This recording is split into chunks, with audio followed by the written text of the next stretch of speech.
Hi everybody and happy April. I'm doing a short little tutorial today and I'll share how to letter Hello April in three different styles.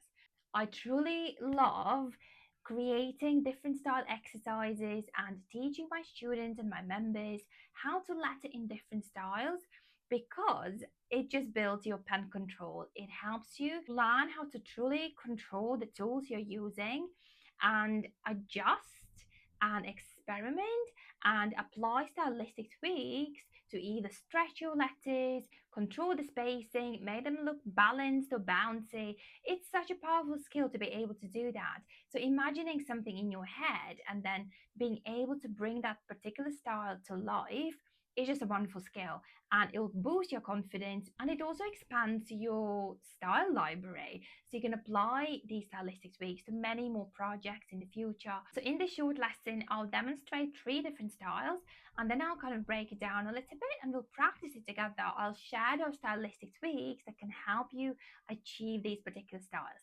So if you're feeling ready, grab your favorite tools and let's get started. I'll be using this beautiful Tombow Fudenosuke brush pen for this practice. I really love this pink color. They come in so many lovely colors, and it's a perfect pen for learning, for practicing. I highly, highly recommend it. So let's get started with the first style, which is going to be very simplistic. We'll keep everything on the baseline. So I really love marking the X height. So the X height is where the X height letters like A, C, E, I will sit. And I also love just dotting my ascender and descender lines, and this will be different depending on your ratio. I'm using the 3 to 2 to 3 ratio here, and when you're ready, we can start lettering. So we're starting by constructing each letter out of shapes slowly. And we're just saying hello, April, and positioning every letter on the baseline and stretching all the ascender and descender letters to the correct height. So everything looks really balanced. So notice how all the ascenders and all them, well, there's only one descender, look really balanced. They're all the same height at the top and also at the bottom. So the length is very similar. So there we go. So that's the first star. Super simplistic. We are not stretching anything. We're keeping everything fairly balanced and classic looking.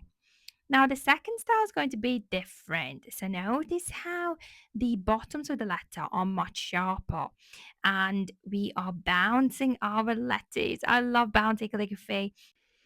This is definitely my natural style, but if this feels unnatural to you, I'll just share some tips. So, notice how the last downstroke of the letter H has bounced below the baseline. Same with the letter R, the downstroke is bouncing down. The letters L also look a bit sharper at the bottom and they're also bouncing down. So we're going to practice a little bit more in a minute, but I'll just break it down a bit more.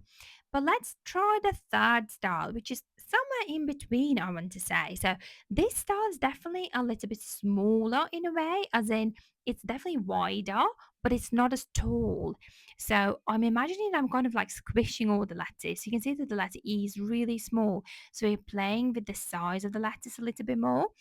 Also trying to keep the letter O fairly small. Everything is definitely smaller and a bit more stretched. So the entry and exit strokes are longer as well. It takes a little bit more room in terms of its width, but it's a very beautiful style. It's just very flowy and it can look really kind of modern and beautiful. So now that we've practiced these three styles, maybe try to have a look and see which one you prefer the most. For me, it's definitely bouncy calligraphy. It's definitely my natural style. So just try to determine yours.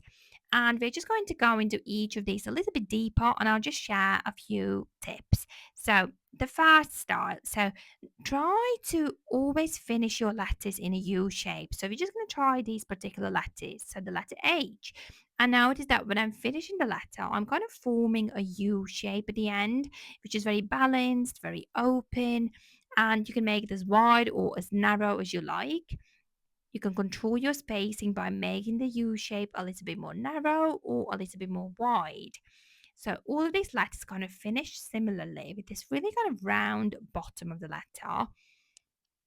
So that's something you can take away from the first style. Now the second style is different. So we are creating more of a V shape. So it's more like the letter V. So if you have a look as I bounce the letter down and come back up, it definitely has this like sharper transition. And you can just imagine that you're doing the letter V. So try bouncing the last downstroke or the only downstroke of the letter all the way below the baseline and stretch it back up. Now, the last style is just a bit more flowy. So, again, we're playing with the size of the letters. But one thing that really stands out here is the way you transition and join the next letter. So, we are creating this kind of really open, very well spaced, like really wide looking shape. And this way, we are connecting to the next letter in more of a like a flowy way. It also ensures that your letters stay beautifully spaced, and also notice how you're kind of connecting the next letter at a higher point. That can also help you make it look a bit more kind of flowy. So well done, everybody. I hope you enjoyed this short practice.